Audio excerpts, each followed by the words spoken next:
Believe it or not, although it was alleged in the UK, this was not put to Depp for it to be rebutted in the US trial. So before we head to our cross-examination and redirect testimony, let's head over to the UK so that you can understand what he was claiming in the UK case. There was no drug use claimed in the US, but in the UK case, she claimed that Depp was high on drugs, a lot of pills and other things. But she used the term monster here to illustrate his apology.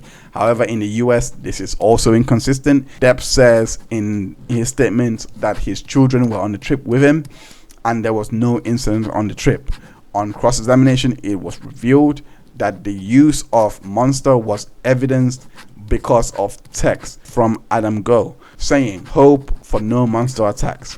He also denied taking drugs because his children were in the next room. Depp asserts that the prenup was offered and they couldn't reach an agreement. As for Amber Heard's cross-examination, Amber Heard said that the incident happened 2 days prior to the assault, but in the US, this was not the allegation. It was pretty much they went straight to the event, basically. Without much to go by, here are the external communications. 13th of January 2015, according to Amber Heard, things were good. It was also noted she is going to fly to Tokyo to meet up with Depp.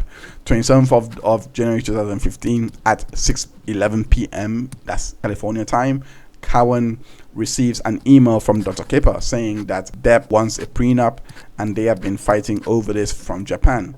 At least in the UK, 10 plus hours after publishing the article. As you can see here, the time zone really does place the email as being ahead of time or being sent after the incident had happened, and he's saying that the incident was because of a fight with him and Amber Heard. 28th of January 2015, phone therapy with Amber Heard by Dr. Cowan states that she was unhappy as her and Jay were planning a wedding, and Amber sees Depp's sister as an obstacle as it wasn't planned for her to be the planner or was approved. Amber was unhappy that Depp wanted a prenup and both had sought representation. What likely happened was Chrissy suggested this to Depp. Depp suggested this to Amber Heard. Amber Heard was furious, and without much to go by as to the motivations of the reasons why she was angry or what was done by her statement,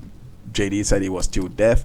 This, in my honest opinion, is the biggest reveal because it is more likely than not that after he has seen her angry, etc., he does what he does always. He just placates and reminds her, "Hey, I do love you," etc.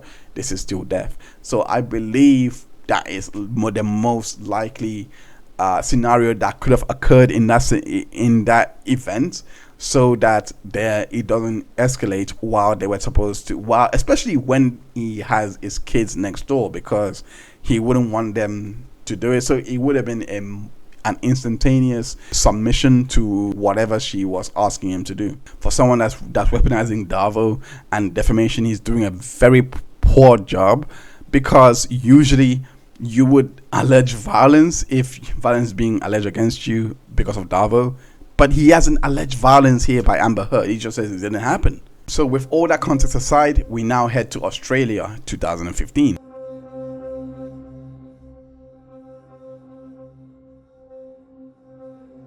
How often have you used substances throughout your life? Having started with my mother's nerve pills at 11, of course, that's around the age that you're introduced to marijuana. You're introduced to, and also depending on where you're living and who you're associating with and who's around the neighborhood. I wasn't shy to try a substance I wasn't shy to try a substance. The effect of it would just see if we could be numb. Maybe even take a bit more of the edge off. So I started at 11. The characterization of my substance, quote unquote, substance abuse that's been delivered by Ms. Heard is grossly embellished, and I'm sorry to say, but is Bullshit. Say bullshit. is just plainly false. Fair enough. I think it was an easy target for her to hit, because once you've trusted somebody for a certain amount of years and you've she would have told known them this. all the secrets of your life, That's where they hit. that information then of course can be used against you, especially if it's taken to a point that is teetering on impossible, and teeters over impossible, in fact, at times. It's so, I am not some maniac who needs This opens a lot of doors to for the be defense, high though. or loaded all the time. I'm not some maniac.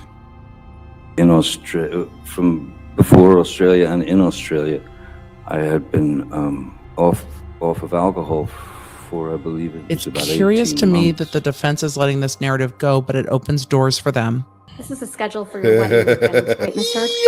No, it's not. It's a proposed draft of a schedule. Oh, here we go. Quite different. Do you see where it says 7 p.m. rehearsal dinner? Yes, I see that. After dance And the next party item on and the drugs list and says, music. quote, after dance party and drugs and music, end quote, right? That is correct. I love this. So you plan to have drugs Oh my at your God. wedding? It was Someone literally you on the characterize agenda. someone I you didn't think he was characterize as literally a drug talking. addict? To be fair, we were going to have separate parties, as I mentioned. So a bridal after? party before this. The schedule ended up changing quite a bit, and this is a draft clearly that was sent before there were a lot of changes made. What does that even The mean? bridal So your party original and It the- doesn't idea, matter. Ms. Hurd, She's saying the that was for her original bachelor idea party. was That's to fair. have a rehearsal dinner with your husband, the drug addict, the monster, and then do drugs with your girlfriends on the island after your rehearsal dinner. That's what she said. I realize that's what the email suggests, but that wasn't No, a it's plan. not what it suggests, Ms. Hurd, That's what it What it says. in that email. Right, but what I'm trying to say is that the schedule ended up changing. We ended up doing the little, So your as I original called idea it, was cuddle to do puddle drugs. before. Yeah, your original idea was to do drugs on an island after your rehearsal dinner to the drug-fueled monster that you were about to marry, right? The as the email suggests, there was going to Email be doesn't suggest. weed on the Look island. at Deb's male lawyer there. I forget his name. He's just nodding his head. I just referenced to you. You said cuddle Say puddle. cuddle puddle one more time.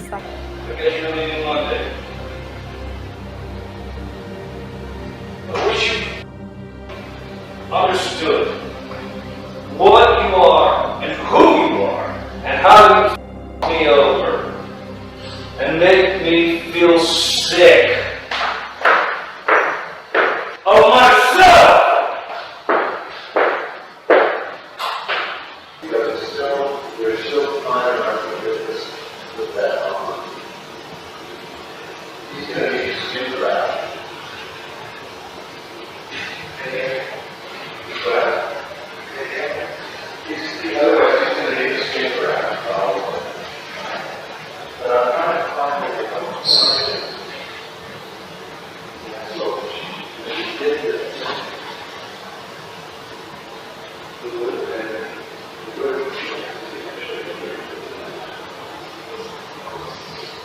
I can't find the Neuberger.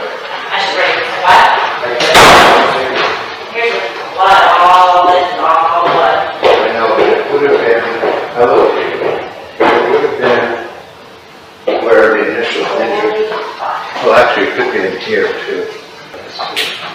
Probably not like this, but we should have taken it. I'm sure Nathan. I just want a pen. The majority of the blood, Debbie, is downstairs, but I went through that really carefully. Oh, wait, there's a, someone tried to clean something out. My reasoning, which may be wrong, should be where all the blood is, and that's down there. You want me to take it? Let me go give it to Hans and then I'll come back. Yeah. I looked at it really carefully, but Dad's down there, he couldn't see it either. Okay. Didn't find it. Oh. All right, We're there. not getting the trash in the images. My advice, Edward's gonna take care of himself, we're gonna take care of him. They can't be together now since the problem is gonna come back. So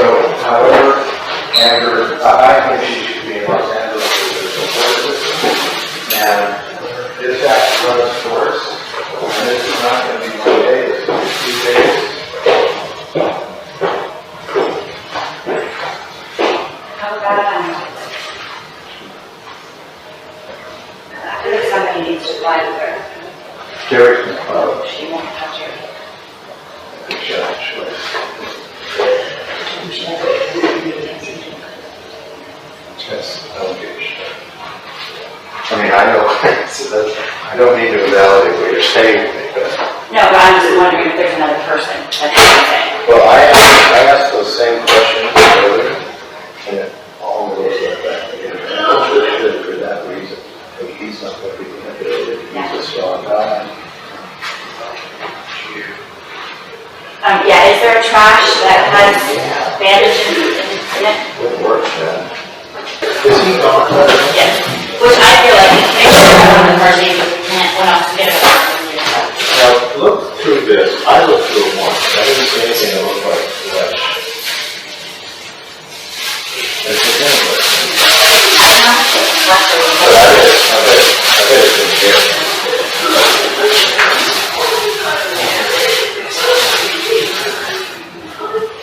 He's got this all over. I mean, he's going to get infected, so that we have to sell ours.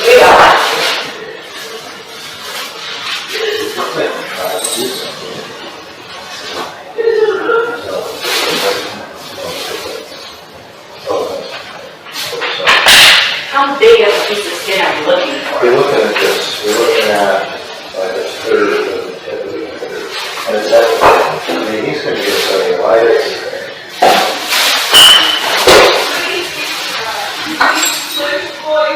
I love some of the food.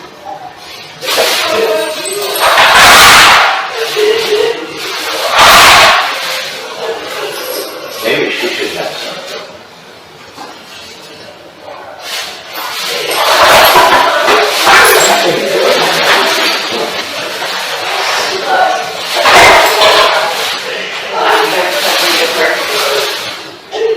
I told Daddy it was probably used to this. Can I give her a 50 of Terrible? What? 50 of Terrible? Yeah. 300 Johnson? Yeah. She only usually takes 25. Are you okay with 50? Oh, the Seroquel? Yeah. I'd be okay with 100, but give her 50.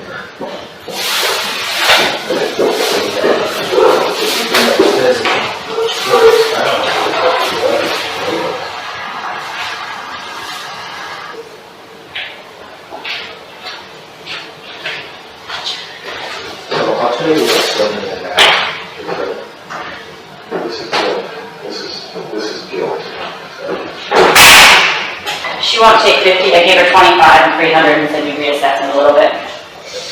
As you can hear from the audio tapes, Amber Heard is crying uncontrollably in the background. At this point, Ben King had found the finger and they left to the hotel before going to the hospital. Depp says in the UK case that he didn't take any MDMA or other drugs, and Amber Heard did not find a bag of pills. Remember, MDMA was not his drug of choice, as he said, for Hicksville, and this was mainly done by Amber Heard. Amber Heard also done ecstasy on the plane, as she confessed. Nonetheless, Depp had actually gone on to say that they were actually arguing about the post-nup, and this made Amber Heard angry. She said she wasn't included in his will and not even having joint credit cards, and tried to calm her down and retreated to 7 bathrooms and various points he hid in all of them to avoid Amber Heard. She continued flailing insults. He went downstairs to the kitchen. Amber Heard had followed, screaming abuse. He poured himself a glass and drank it and broke his sobriety. She came down and accused him of drinking, picked up the bottle and it threw at him, which missed him narrowly. He drank more, and this made Amber Heard even more mad, and she threw the second one, and this was the one that severed his finger. He said that the shock was what resulted with the blood and paint, and he denies the allegation that the phone was the cause of his injury. And it must be noted that Depp's team actually noted Amber Heard as being upstairs, and Depp was downstairs when all this had happened, which is reflected in the audio, because Amber Heard does actually come downstairs while they were looking for the finger. Medical assistants arrived and they took him to the hotel and tried to administer first aid. Malcolm Connolly testified he was one to do the administering of the first aid at the hotel. Stephen was also at the hotel. He corroborates this in his deposition. Now, to remove all doubt, this was actually an oversight on my end. She actually pointed out that there was an audio tape with a lot longer that actually details how the finger was lost. Line 10 noted that this is another transcript of the Australian house. He completely cut the top of his finger off on a broken bottle, and we found the piece and we had to put it on ice. Connolly says he doesn't know who he's sending this text to, and he was corrected that it wasn't even a text, it was actually an audio. So this does remove all doubt. And in fact, if you want even more corroboration of how true this event is, and it was more likely cut with a bottle thrown by Amber Heard, you just have to look no further than Christina Sexton's testimony, because Christina Sexton says Depp had cut his own finger off with a broken bottle. We already know that this is not possible, and this is not inconsistent from me either. In terms of how I'm looking at this, because like I said, I don't believe Christina Sexton's account for most of these incidents, especially with how inconsistent she was in regards to Hicksville. However, this was her saying that Amber Heard told her this incident. What could be more pertinent than that? This is not her having an eyewitness account, which I have to which of course she wasn't there. So this holds a lot more weight. If Amber Heard told her in 2019, 4 years after this incident had already gone down in the hotel before the deposition, then well, it is reasonable to conclude that a bottle was thrown and it hit Depp the way it was described by Depp. And if you're still doubting, according to Depp himself, he told a few people what actually happened to his finger, but told them to keep quiet to protect Amber Heard. Bruce Whitkin was one of them. In fact, Bruce actually inquired about Depp's finger after Australia, and also it was told to Cowan by Amber. And the bottle is consistent with Sexton's account and Banks that the finger was cut off in this altercation. Text from Depp to Bruce says, "I'm good, just got a effed finger." Depp also texted, "Left this morning, we had a great conversation. There is no way to make it." Point of note, Debbie, is that she testifies that Amber Heard tried to instigate him. Debbie elaborates further, referencing her going room to room. Debbie has seen this happen way before Australia. It just so happens that this is what Depp said happened in regard to Australia. It is also just so happens that Depp recounts this same phenomena happened in Australia in the PLT 343 audio. You know, I got mad at you in Australia about this. I said, baby, I want to trust you. It's hard for me not to try and work it out. If you want to be the person that's like, I need to cool down, help me do that, give that to you. But I can't give it to you if you always let me down and forget. Because I gave you a time limit, because I said I'll be back in 3 minutes. So I'm just... No, it's different. If it happens... It's different. You never... If it happens, I'm just going to say, look, I need some time.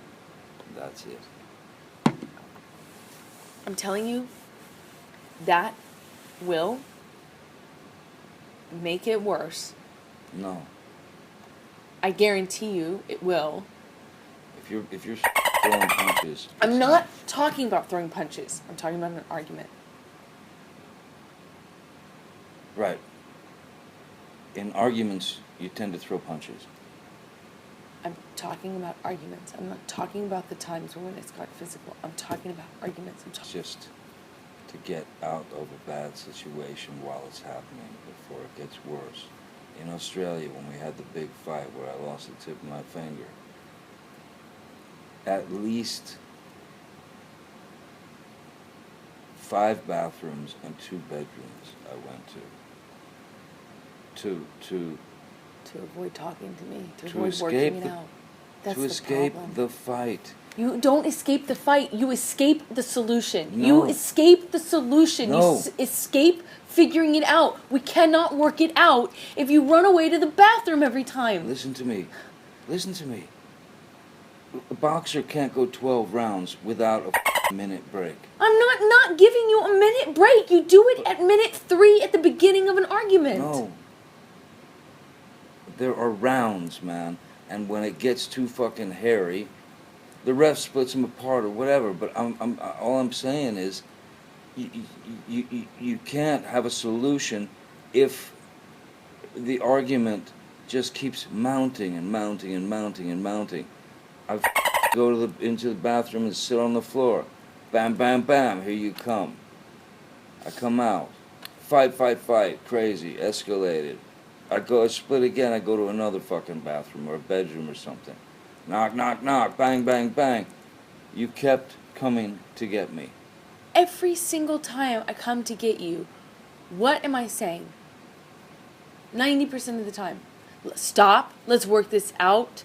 Please, I don't want to do this. That's what you're ignoring. That's the really crazy thing that I cannot understand. The self-delusion is so fucking deep that you are able to tell me right now all of this and mean it. How can you say that to me and ignore that 90% of the time what that bam bam bam is you're escaping me like I'm some sort of like vicious harping bird, you know, in a Hitchcock movie, and you can't get away from me? Well, you're ignoring and blatantly is that every single time I'm saying like this, I'm saying this to you.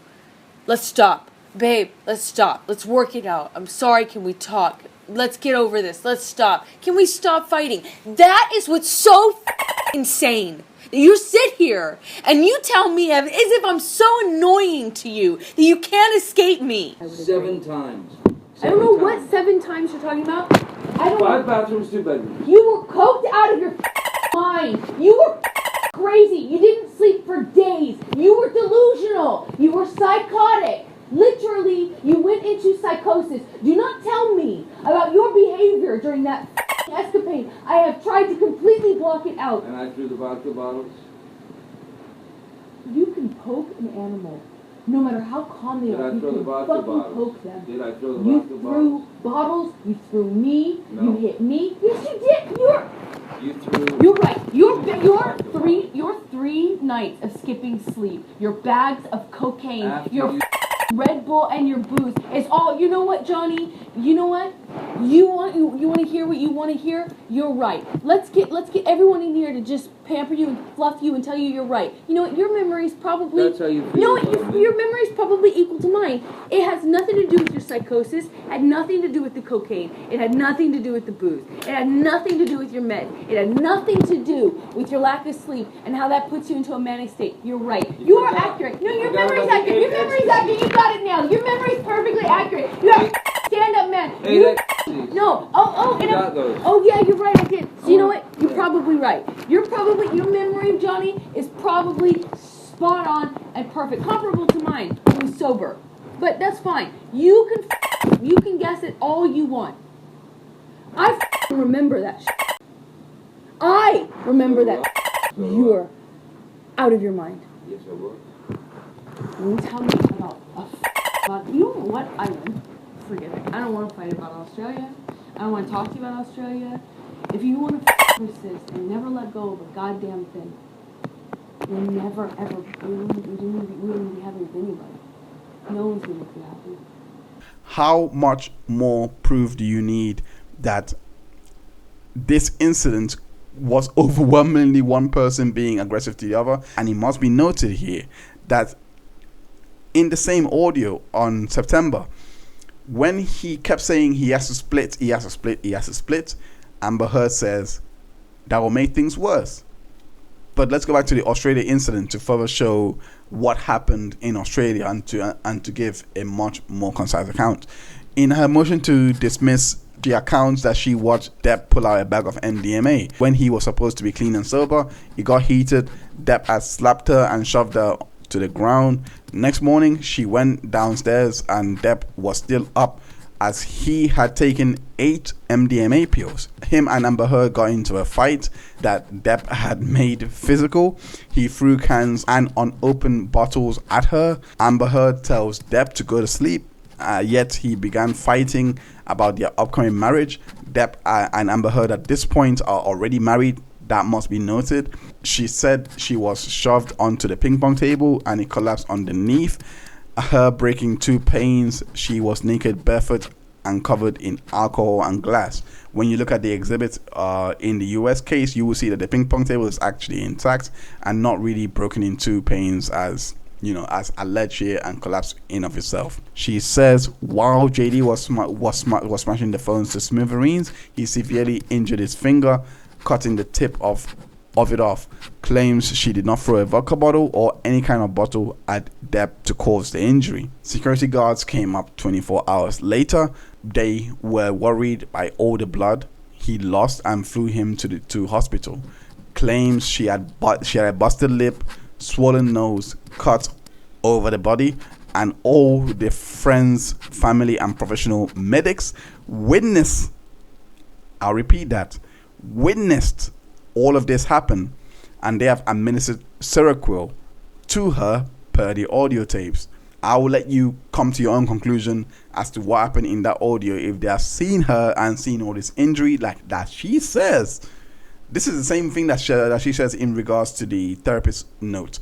They have seen this happen, so they must have reacted or done something, right? The same way that the therapist note would write down some form of note that you said that you told to the therapist. That would happen.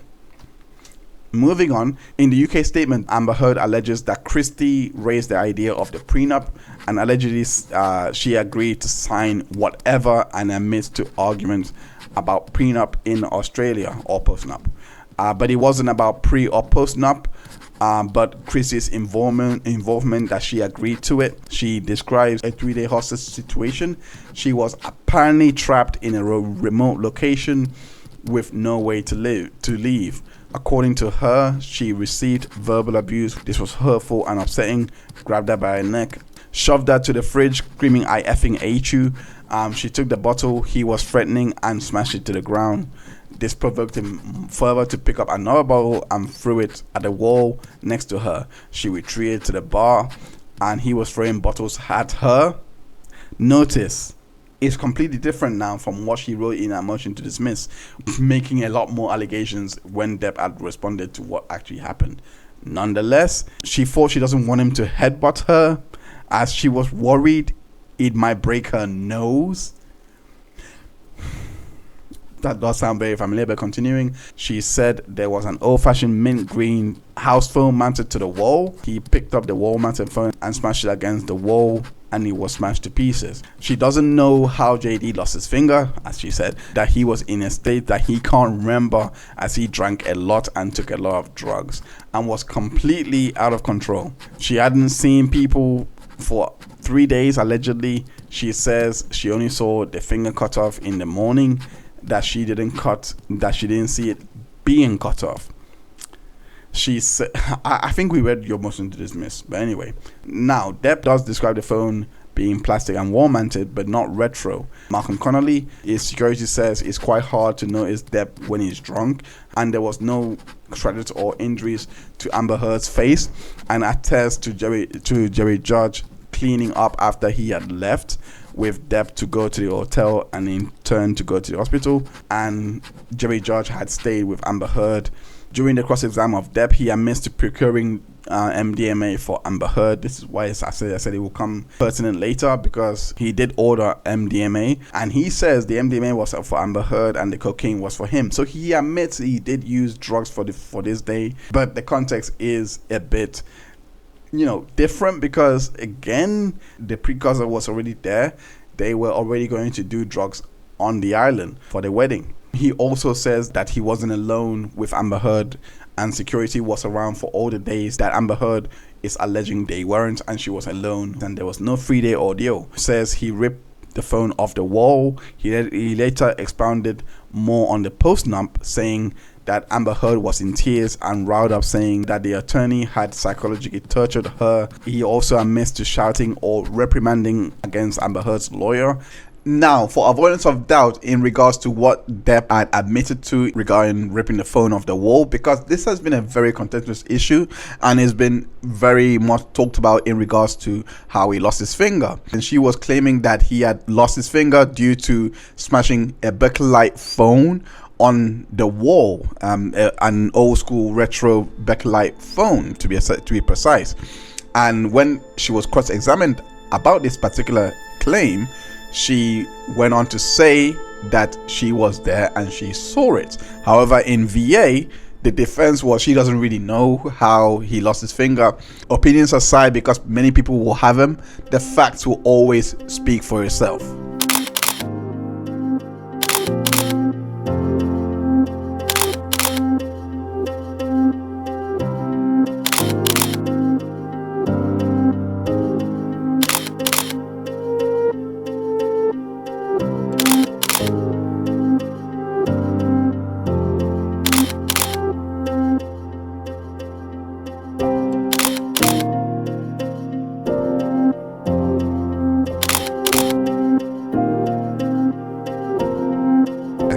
Did you believe at any point that this was somebody that you could say, okay, I'll give the benefit of the doubt because of, for whatever reason? Did you even consider giving her the benefit of the doubt in any way?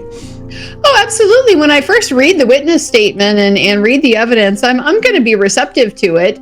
I'm not going to shut that out entirely. The problem was the inconsistencies with it, the problems with it that were demonstrated over the course of the trial. The big, like, obvious one was the changing the story.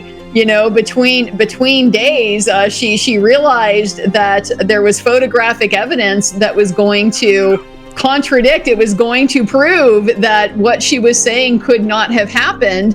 And so her response to that was to come back into court and, oh, oops, I forgot, I need to change the dates, which was funny. She did the same thing in Virginia as well. But she did it very obviously in the UK, and it was also very obvious because Whitney did it as well. Whitney made the same, suddenly remembered, that these dates were different than we had originally said they were in our witness statements. So a lot of little things like that. Just the way that she did always have some explanation for everything. It just doesn't come across as credible, when you're never at fault, you've never done anything wrong, everything is the other person's fault, and you always have an explanation for the stuff that makes you look bad, like, shitting in someone's bed.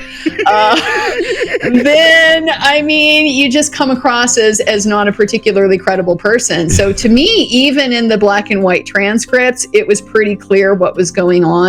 Continuing with the timeline, on the 14th of March 2015, Cowan actually notes that Amber and Johnny had been apart, and this brings up issues of attachment and codependency and abandonment, and also she is unable to regulate her emotions. Remember, this is just a week ago. They just had Australia. 15th of March 2015, Cowan notes of a text exchange between Amber Heard and him, and he reports that at 1:30 a.m.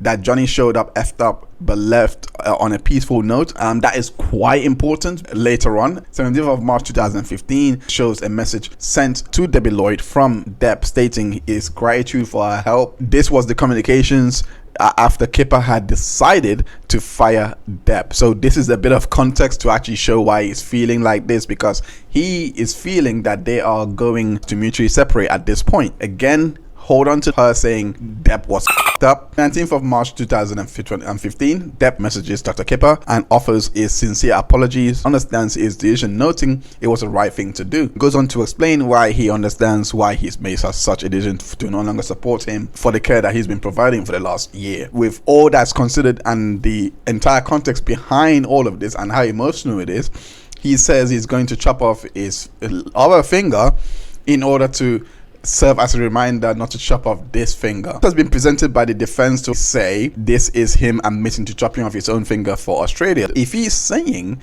he's going to chop off his finger so that he can remember, so that he can serve as a reminder not to chop off his other finger, then we have to look at what the chopping off of the finger could metaphorically mean, because clearly he didn't chop off his other finger. Not understood by now basically means I'm not going to make the same mistake twice. So the same mistake twice, going back to Australia, based on the objective evidence, based on the fact that he asked for a prenup, that was rebuffed. Based on the fact that he asked for a postnup, that wasn't his idea. He admits that wasn't his idea, so he turned around to actually say F it and scream down the lawyer's throat. Obviously, it's now being used against him, but let's look at the objective facts. He messages Christy Dombrowski to say, let's go for an annulment. That was the mistake. The mistake was going for the post-nup. The remedy would have been to go for the annulment. So when he references Australia about chopping off his finger, because Kipper knows fully well who threw the bottle at him, because beforehand, as played all through the audios and to establish what had gone on, he also goes into the house and says, oh, she did it, that's guilt, etc. That meant that what was heard before coming inside to look for the finger, he was already told that Amber was the one that cut my finger off. So based on that testimony alone, that was the mistake. So he's gonna cut off his other finger so that he can serve as a reminder not to make the same mistake twice, which is losing Dr. Kipper, who has been there for him in his roughest moments, who went to the hospital with him and went through all of that with him, and he's going to lose all of that just because he could not curb his need to stay sober and follow the compliance. Clearly, we know the events that happened within Australia, but at the same time, he's blaming himself here simply because of the fact that he chose to drink with his wife. He chose to do all these things with his wife. Again, if you're believing his version of events, that's what it would be. Is on the road to like say, you know what, maybe I'm not trying so hard in this relationship. Maybe I'm not doing this. I am going to cut off my own finger so that I can remind me not to make the same mistake again, because the mistake was bringing up the post-nup. Now is a good time to actually bring up August 18, 2014 once again, where Kipper expresses concerns about Depp's anger and how he reacts. Like I gave in the previous example, this is the context behind the self-blaming that we see. Kipper already sees this. This is likely why he is encouraging that he does not give up on the program, but himself to look inwards. Based on that context, it does seem like he's doing that in this moment, that he's finally looking inwards days later, and he's like, oh shoot, he was right. I am externalizing a lot. I am looking at Amber for every issue rather than looking at myself and what I could have possibly done wrong. So with this entire context, Kipper changed his mind in order to continue with the treatment, because it seems like it was like beating a patient unjustly for doing his best but failing at times. At the same time, Depp does message Bruce Witkin saying, I'm good, just got an effed finger. And this was again when after he's been to surgery and after he's got the finger into a cask. That is very important later, so do put a pin on that. Depp also texted Bruce Witkin saying Amber left this morning, that they both had a great conversation, that there is no way to make it, we will not make it, and she understood. So there was no real context behind it. It just basically suggests that they were no longer going to be together and they were parting ways. On the 21st of March 2015, it knows that patient is in good spirits and describes pain level to be 6 out of 10. There's basis for this. From 14:00 to 8:15, pain level decreased, however, stabilizing at 5 out of 10. Please note that Depp was planning on having a quiet night with Amber on this occasion. On the 23rd of March 2015 at 1:20, Depp states that Amber Heard is trying to argue with him. He was encouraged to go to bed. This leads up to what was alleged in the UK case and in the US case, as well as a motion to dismiss. And was whacking her repeatedly in the face with the other as I was standing there. Travis pulls them apart. I'm going to take you to March 23, 2015, 2.5 weeks roughly after Australia. Where was Johnny staying at this point? Staying at the ECB at the time because we were kind of in the bedroom together the night of the 22nd. I found his iPad open. He was texting someone with it open. He passed out. And I saw what he was texting.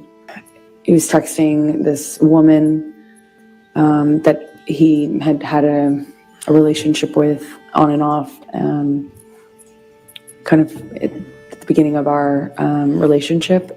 So I recognized the name, but the date was right after the wedding. I saw it. He had gone to her Now house. she's saying that he's cheating. Now after he's cheating. We got She's married. setting up Like that he's the upon cheater. touching down in Los Angeles, I think it was the next day. Not her with he James Franco and Elon went Musk. to this woman's house. He's just got the genders flopped. He's his Yeah. sexual relationship with, yelling at him. So just yelling. I was screaming at him, told him to get the fuck out of the house, That's what I said. Please stop playing it up for the We jury. were screaming at each other. We know you use the F word, so do they. At some point, we were upstairs in penthouse 3, and we kind of get into a pushing each other, you know. I break out of his grasp at some point, go into my sister's room, and I went in there and woke her up crying, screaming, saying, what am I going to do? Johnny comes into doubling back like that. penthouse 4, grabs me. I remember getting kind of free from Johnny, and he left, or he walked out of the room. Johnny would, at that stage in our relationship, he would just throw me, shove me, hit me in the face. I mean, it was just like, all I could do is just try to fight back, or try to not get more hurt. I remember at one point, he had his uncasted hand in my hair, and I was looking at the carpet. Well, here we go. I don't know. Dirty carpet. I don't know what happened immediately after that, but I remember he left. He was out of the room for a while. I hear him in penthouse 5. So I go in there because I hear him, and he's screaming, and I could see him and a security guard and Debbie, the nurse, and he was sitting on the sofa. None of whom testified to any of when this. I first walked into the room, and he kind of stood up, was drinking Red Bull and screaming at me. And Now he has the Red Bull. Debbie came up the stairs because I'm screaming back at him. She came up the stairs, I think. And while I was up on the mezzanine floor, Whitney came down. He threw the Red Bull can up at me, certainly, but it kind Again, of mimicry. either hit or Now he threw narrowly the Red missed Bull. Debbie. I called him a pussy, and Because said that's something what you about, do when I'm someone screaming at almost him killed you before. angrily. When I did that, he bolted up the stairs, but he had his hand on the back of my head, my hair, and kind of was yanking me down and hit me in the face. I just remember He hit this, her with this the cast with his injured finger that had MRSA brief- 3 times? brief struggle we had before kind of break away. Whitney, my sister, all of a sudden put herself in between Johnny and I. She just threw herself like in the line of fire or whatever. She just all of a sudden was there, was trying to get Johnny to stop. Her back was to the staircase, and Johnny swings at her, and I just see my little sister with her back her back to the staircase, and Johnny swings at her, and I don't even wait. Don't even wait. I don't hesitate. I don't wait. I just, in my head, instantly think of Kate Moss and the stairs, and I swung at him. So Debbie Lloyd became Whitney? He Like, didn't push my where's sister Debbie down the Lloyd? stairs. And all my time of being in that relationship to that point, hadn't even landed one on Johnny. Sure, I tried to fight back, threw my arms, flailed my arms, hit bottles whenever I could to try to block blows myself, but never landed in. And Johnny kind of looked stunned and then laughed at me, and then lunged at me again. And before I know it, security stepped in between us and pulled Johnny away. And I went upstairs with my sister, and we locked the door, and I could just hear all this commotion happening in penthouse 5. I could hear him raging, destroying my things. I could hear it. And at some point I saw it the next day. Mr. Depp, could you please explain to the jury what's reflected in this photograph? I believe that's My face. Say it's your face. well, it's definitely me. Okay, there we go. After receiving kind of a roundhouse punch from Miss Hurd, I believe that this is from what's been called the staircase incident. Relative to when you had injured your finger in Australia, when was this photograph taken? I believe it was a couple of weeks or so before this. What would your hand have been like given its injury at this date? Still a very, it was a very fresh wound. This might have been around the time of the pin, the pin that was put into my finger to keep it together, I guess. Other Cast would you have had witnesses on at this time? can testify to the timing. It wasn't a cast per se, as it was bandaging. Mr. Depp, could you please explain to the jury the circumstances that led to you having the bruise that's reflected in this photograph? Tell us about the stairway incident. There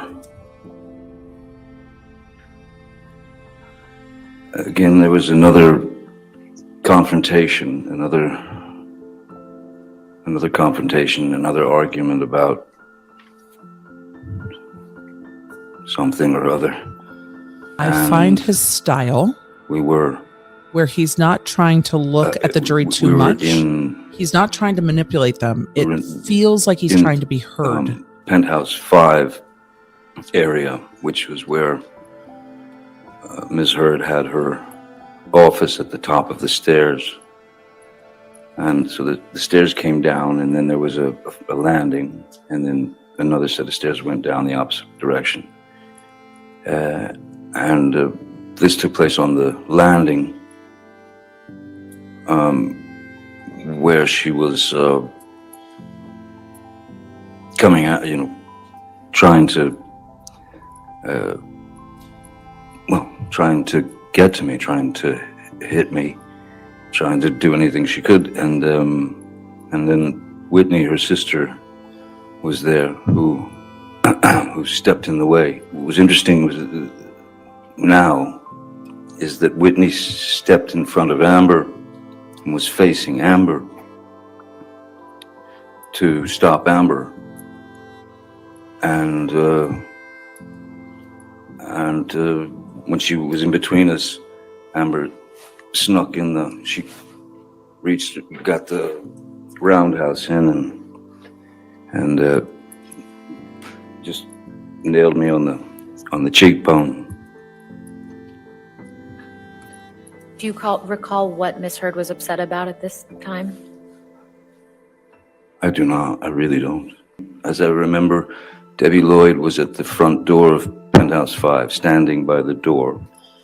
Mr. McGivern was kind of at the bottom of the last group of stairs, and then the thump happened, and I got myself out of the situation, and I walked down the stairs to Mr. McGivern just to say, let's get out of here, So I was in what they call PH4. The layout is, the entire top floor of this That could be building. nerves, too. Johnny owns the mall, and he was kind enough That to could let be us nerves. all live there. So I was sleeping. I woke up to her saying, "Can you believe he's cheating on me? Your brother's cheating on me." I got up. I instructed her to stay in my apartment while I go and talk to Johnny. So I leave PH4. I leave her in PH4. And let me just stop. Are you sober, drunk? Have you been drinking? Oh, rare occasions where I was sober. I was in the middle of the night. I was asleep. So I'm sorry, I'm not sure that I understood your question. So you were sober? Oh, absolutely. Yes. Yeah, okay. Yes. There we go. Please continue. Rare So I occasion go to where I was sober. PH5 where Johnny, Debbie, and Travis were all standing in the kitchen of PH5. I went down there to talk to him, and again, I can tell he's clearly drunk, and he has a bottle of alcohol of some sort in front of him as well.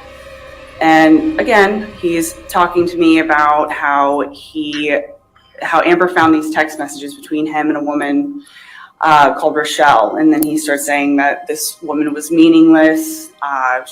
There wasn't anything special. She's nothing special. But then he immediately shifted to, well, Amber pushed me. Amber made me do it. At some point, then Amber is on the mezzanine level of PH5, so she is It's kind of hard to explain. So the kitchen's down here and the mezzanine's up here. He's calling her a used up trash bag. You know, it was a fight. They were saying really nasty things to one another.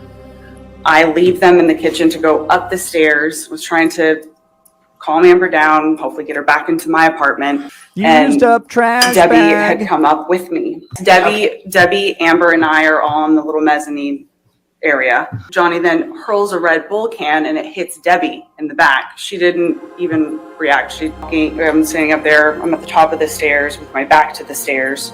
And that's when Johnny runs up the stairs. And again, I'm facing Amber. He comes up behind me, strikes me in the back, kind of just somewhere over here. He strikes me in the back. I hear Amber shout, "Don't hit my sister." She smacks him, lands one. And then he grabs, at that point, that's when Travis runs up the stairs. But by that time, Johnny had already grabbed Amber by the hair with one hand and was whacking her repeatedly in the face with the other as I was standing there. Travis pulls them apart. This story is so different. I close the doors behind me and lock them. I then hear Johnny's voice shouting, and I hear crashing. I hear crashing and banging and smashing, and he starts screaming like an animal. And I then just moved Amber into the next room, and I just kept her there all night. The next day, I go and I see her closet has been completely destroyed. Racks were overturned. Yeah, one of the clothing racks had been like tossed down the stairs. There was art off the wall. And down in the kitchen, there was broken glass.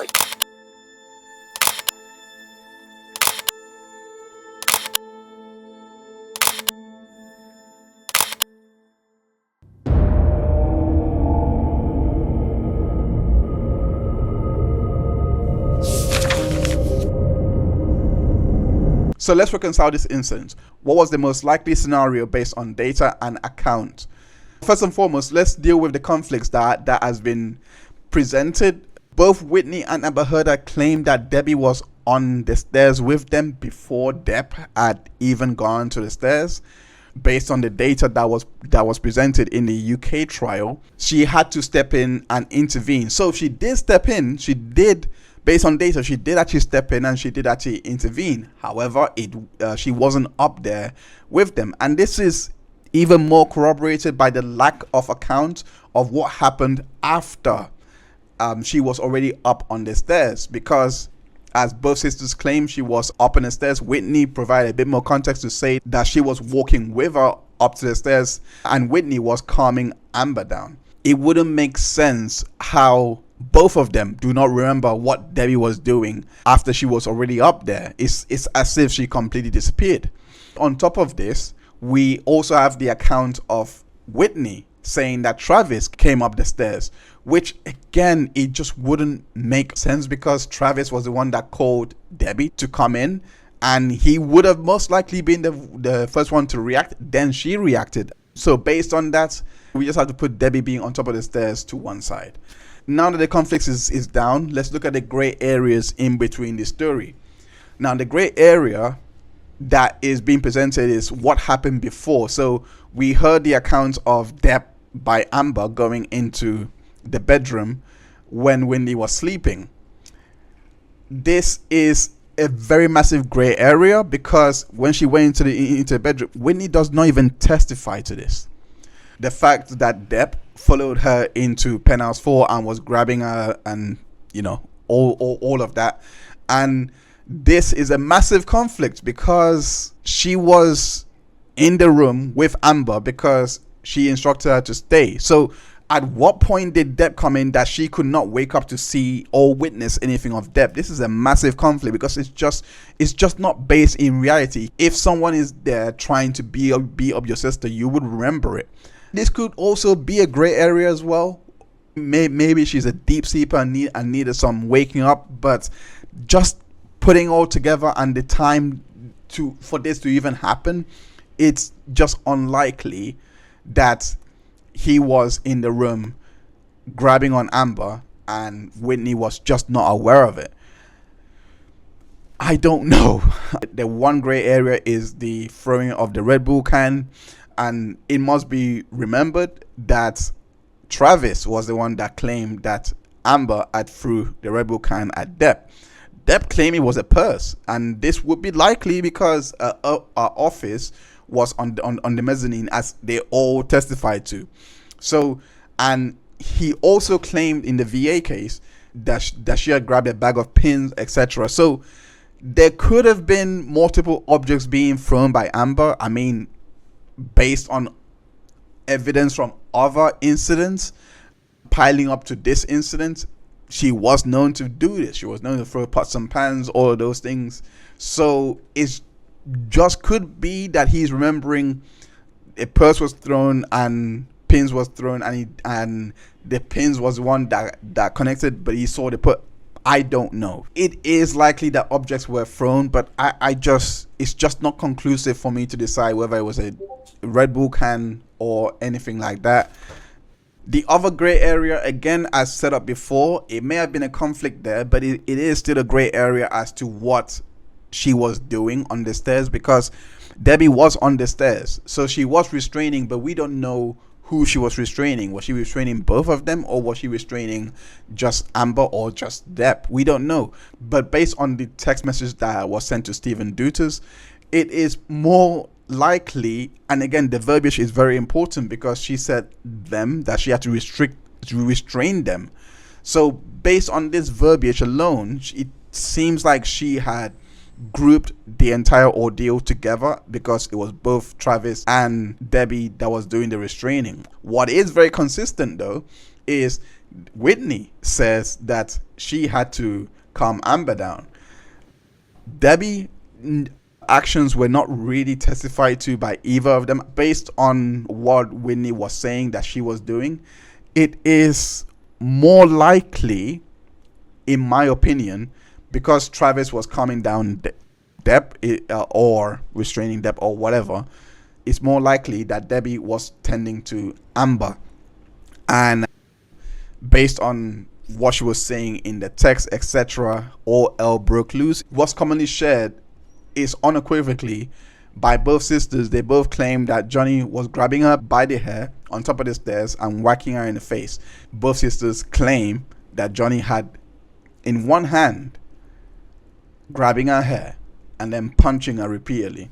And so now let's look at the surrounding evidence in regards to this incident and see what holds up. Debbie Lloyd notes that Depp had saw the surgeon on the 26th of March, and the surgeon saw absolutely no changes whatsoever, and states that it was healing appropriately and the bandage was changed. The doctor has also advised that he should be doing finger exercises. What does Depp decide to do? He decides to take on the advice and then actually start moving the finger.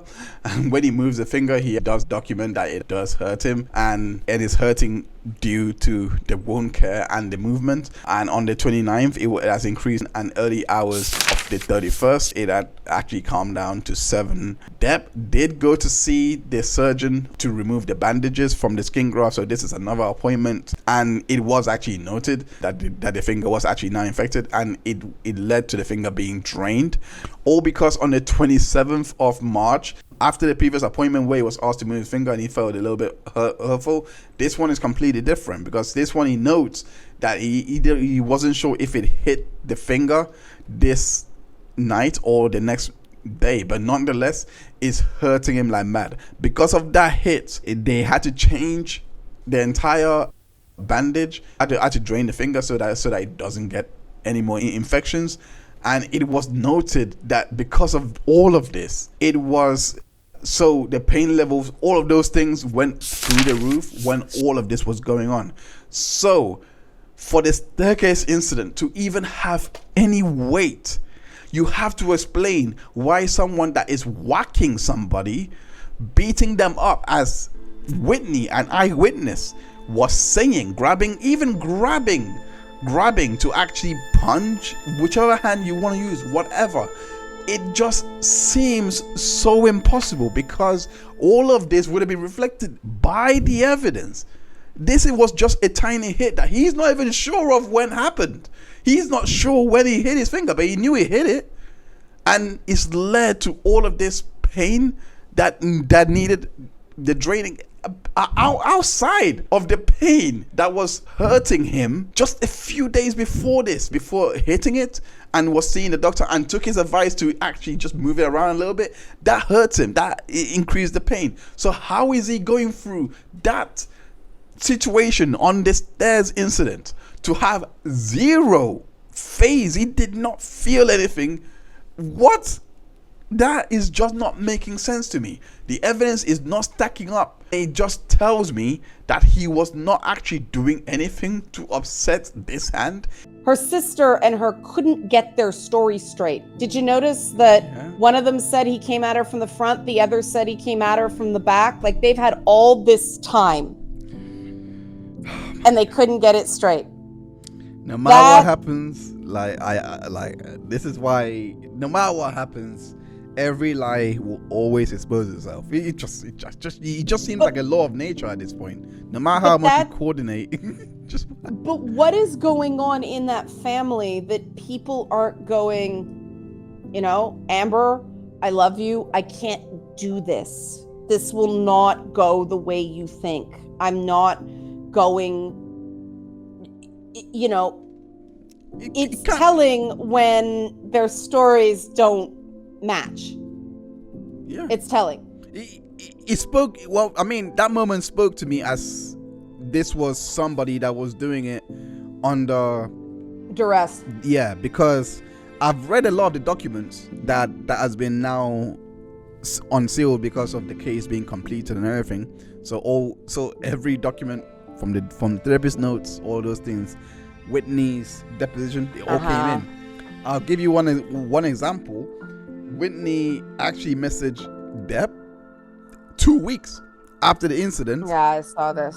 I could not believe it. So to go back to the staircase incident once more, let's look at the other types of evidence that may provide a bit more context to what actually happened to cause this entire incident. So on the 23rd of March 2015, Plaintiff Exhibit 146 actually shows the picture was taken at 11:37. And this is likely a bruise that has continued on to the next day.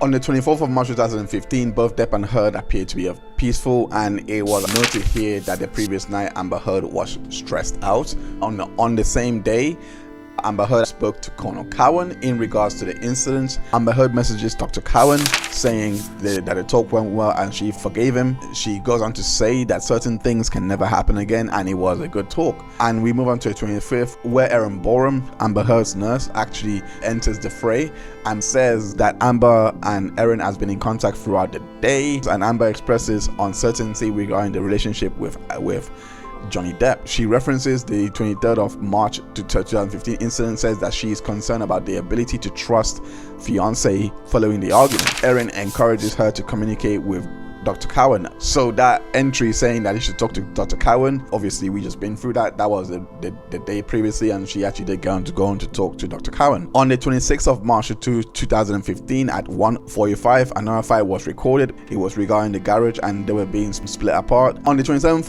of March 2015, Amber sees Cowan, who notes she does have issues with Chrissy Dembowski, which is Depp's sister, and also knows that she also has issues with Whitney Heard, and which is her own sister. This is very interesting. We're going to get to that. 18th of March 2015, Kristen Carino emails Laura Anderson, letting her know that Amber was interested in working with her on getting couples therapy with Depp. Amber sees her first, then her husband sees her. On the 29th of March 2015, Debbie receives a text from Amber Heard stating that she is concerned Depp was effed up. We went through this for the monster incident. On the 9th of April 2015, Whitney actually messages Depp saying that she loves him and she is there for him no matter what. To this, Depp responds saying he's alright, and though he never actually wants to speak to that filthy whore, literally his words, filthy whore, Amber again, and that is the most embarrassing. That's what he said. Goes on to exclaims that this marriage was the dumbest thing he has ever done, and she's been all over dudes for months and I've never cheated on her. Whitney then replies to that message saying, I don't know why you guys are fighting right now, but I have to tell you that she loves you very much and would never cheat on you either. Trust me when I tell you that. This is very interesting because there is corroboration for these things happening that Amber does claim. There was crying in Whitney's room. Remember, Whitney was claiming that Amber was crying in her room. I think there's a lot more basis that he really doesn't know what the fight was actually about, because she says that it was this whole cheating phase, and you can see he's protesting in the text messages that it wasn't about cheating. I do think that was likely the case, and it was just overblown. On the 27th of April, we then get the message to Jerry Judge, and that brings us right to the Malaysia incident that was in August 2015. Well, actually, no, July 2015, because the August 2015 incident, and this is another new incident after the Met Gala incident that was just brought in, but that was never assessed in the UK case. So the Bangkok incident is sandwiched now in the US trial with the France incident, because apparently there was an incident between her and Depp in France.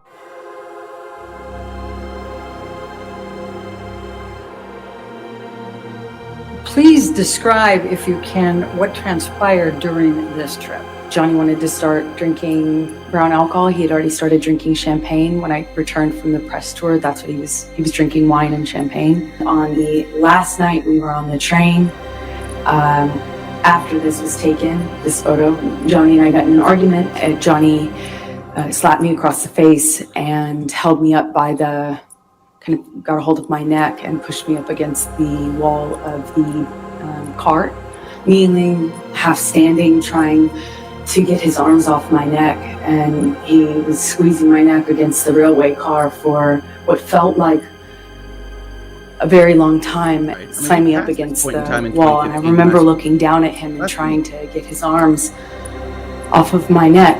At one point, he ripped the top of my shirt. He rips the shirt off of him and wraps it around my neck.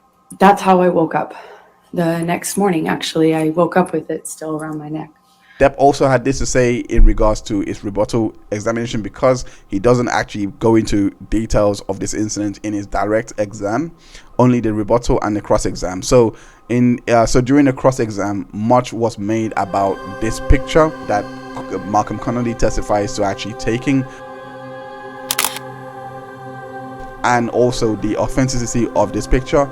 Rottenborn had actually introduced this particular picture. Mr. Depp, in these pictures that were taken before you got on the train ride for your honeymoon, where you claim that Miss Heard hit you and gave you a black eye, you have the exact same shadow or sunburn or mark under your left eye. The exact same mark, don't you? That's the, when you get a side light, you see the occipital bone. So that is the exact area. Yep.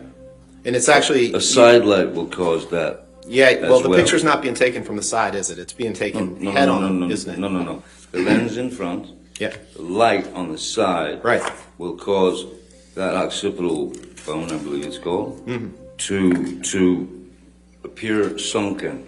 Just like lights on the side of a train car, correct? Objection calls for speculation. You can take that down, Michelle.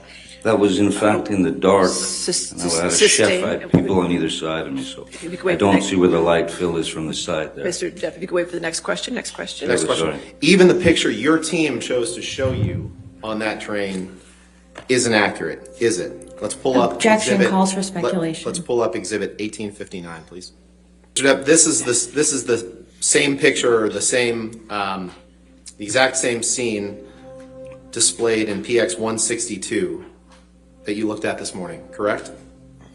That looks like my face has been, the eyes have been photoshopped. This is the exact same picture, isn't it, Mr. Depp?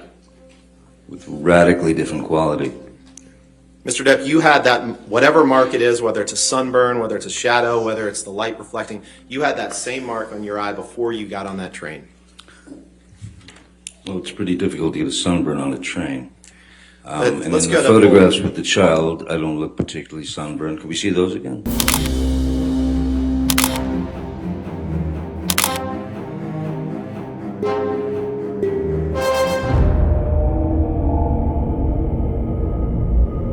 Depp, what, if any, injuries do you see on your face in this photograph? I see pretty much the same. I see that the area in here has been is swollen, and there's a bit of a shiner there. 1st of July 2015, Depp was able to sleep and had messaged Debbie expressing how grateful he was for it. This is very indicative of the same thing that happened with the leaks. He's most likely trying to do the same thing again, staying up to not upset her or anything like that. It's likely this is repeating again in order to say, you know what, let me show you that I care. A few hours later went on to express that Amber makes him feel like he can't do anything right. They cannot have a conversation without a blow up. It goes on to state that Depp agrees with Debbie that both of them should take a break from one another, and this is an important sidebar here. The same way it says in Australia he had to escape to 5 different bathrooms and bedrooms. Of course, that was for the first Australia, so there were more and more strategies being implemented where he would, as you can hear in the audio, there was fights in numerous cities, Toronto, Venice, and France, specifically Toronto because they reference that a lot. He would designate different rooms. So this would allude back to Dr. Blaustein's idea of having safe zones. We are seeing an implementation of strategies in order to deal with this situation he is in. When you inspect these notes, you get to understand and equalizes what was really going on and how there has been an escalation of violence, because he did not implement any of this, by the way. He did not implement these zones or anything like that after Blaustein gave these ideas to him. This would be suggesting that it wasn't as bad as it is now, or he didn't feel it was as bad as it is now, because that was all the way back in 2014. We have had time to see the escalation. We have had time to see him losing his finger. We have had time to see him taking precautions outside of that. We've had time to see the staircase incident play out, but the strategies were not implemented then because, again, those were in front of witnesses.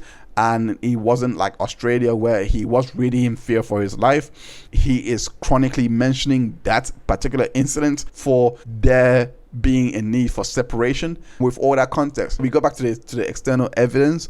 On the 1st of July, that's when Depp messages Dr. Kipper. We've already been through that. Also, most importantly, contextualizes why he would have such a strong detest to that, because as noted with Dr. Cowan, both of them already were at disagreement, and she alleged to Dr. Cowan the idea that he's off the wagon.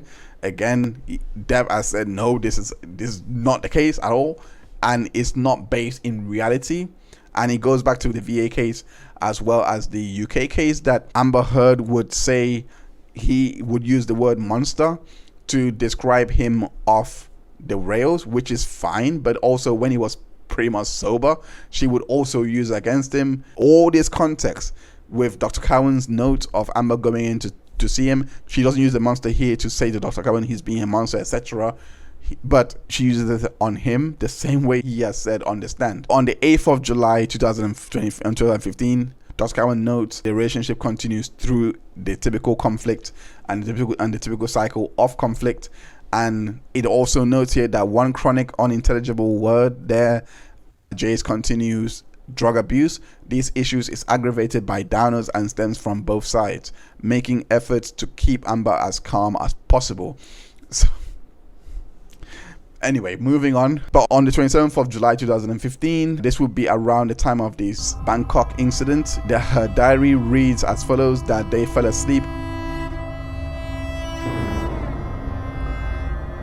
and she recounted that his shirt was wrapped around her neck and doesn't know how she had the knot on the back of her head based on this diary entry.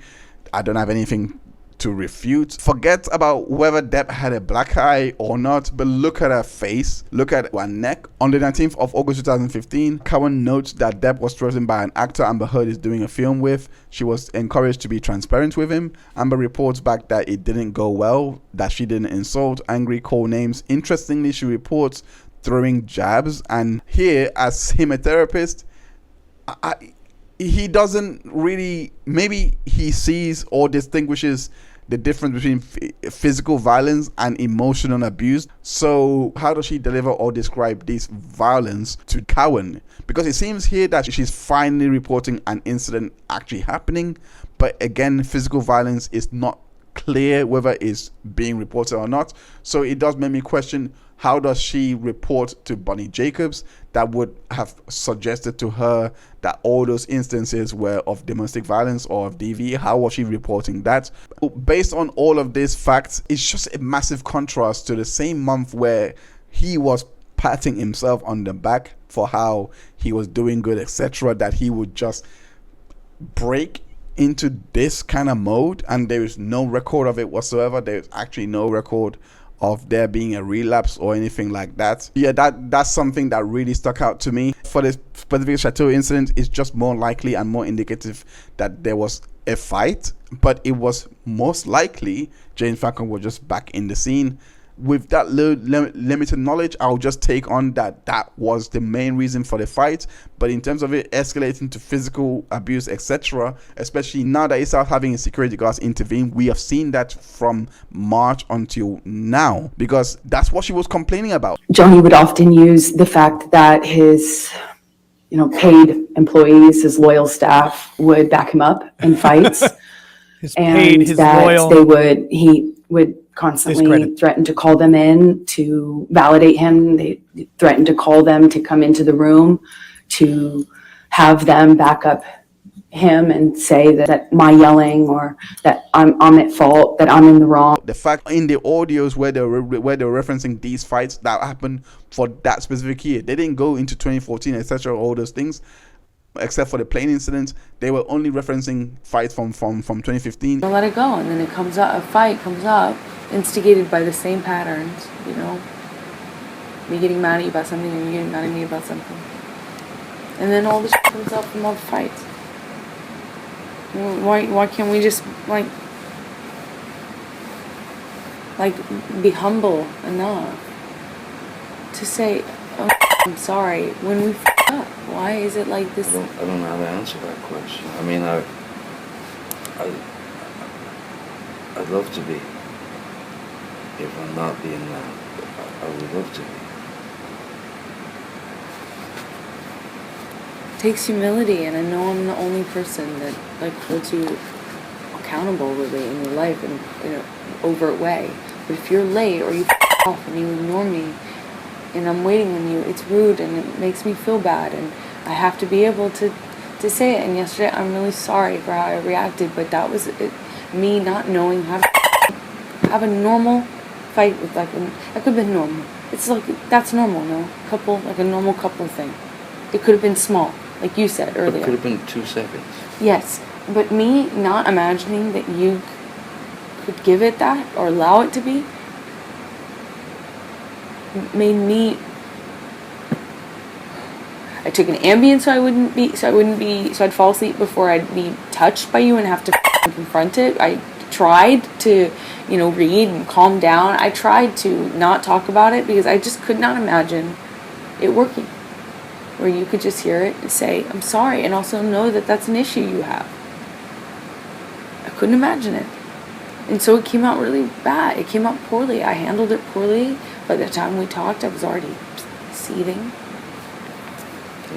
And then I reacted like a person that has been hurt over many, many fights and holding on to probably some things without knowing it. And I reacted because I thought, F it. I don't want Toronto. I don't want to be the person that sits there and says, "I love you," while someone's looking at you in the eye and telling you that no one likes you and that they don't like you anymore and they don't love you and you're ugly and all this. I didn't want to be the one that did that. I didn't want to take the high road. And I want us to both look. I feel like one of us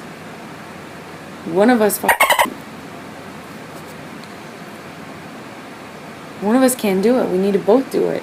Otherwise, one of us is just getting hurt. Like Toronto is a punching bag. I just heard every mean thing, and all I was doing was saying stop.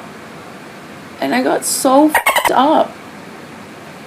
I understand. I mean, I don't want to. Toronto to you was the plane ride to me.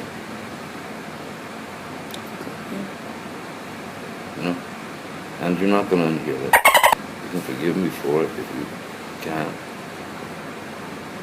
But you'll never unhear that. And I'll never unhear the Harry. So, ultimately, is that important?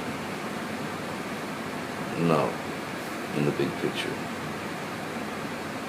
We should be bigger now.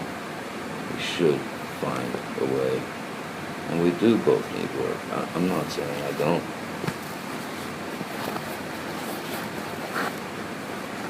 Both need to work on it.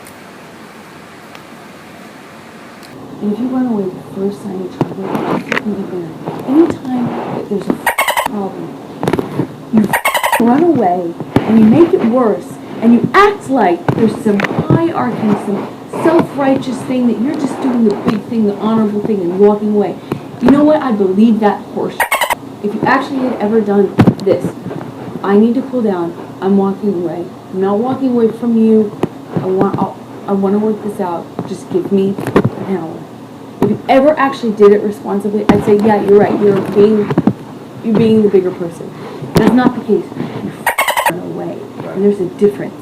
Every time you get fucking stressed, every time I'm picking on you by because I having would a have problem enough with you. time to get those words with you out clearly on tape, but like just haranguing and not giving me a second to speak.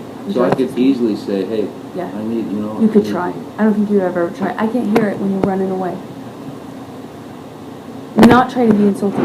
I cannot talk to you. I cannot work it out. You can never work anything out when you do that. It perpetuates it. It makes it.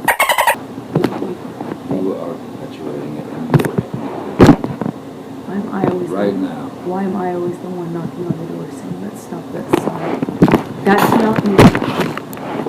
That's not me perpetuating. That's me trying to be the bigger person. Cucumber in this fight. I have tried. I have said I'm sorry. I've said I want to try everything. I want to go to a shrink or whatever. I've said everything. I've said, yeah, I'm wrong here, yeah, I'm wrong there. But listen. No, you're not. I am. In fact, you can't decide if I say sorry too much or too little. Because I feel like you've also criticized me for saying sorry too much. I apologize profusely for yesterday. I didn't say too much. I just said I'm sorry. The go-to thing. It wasn't a go-to thing. I meant it.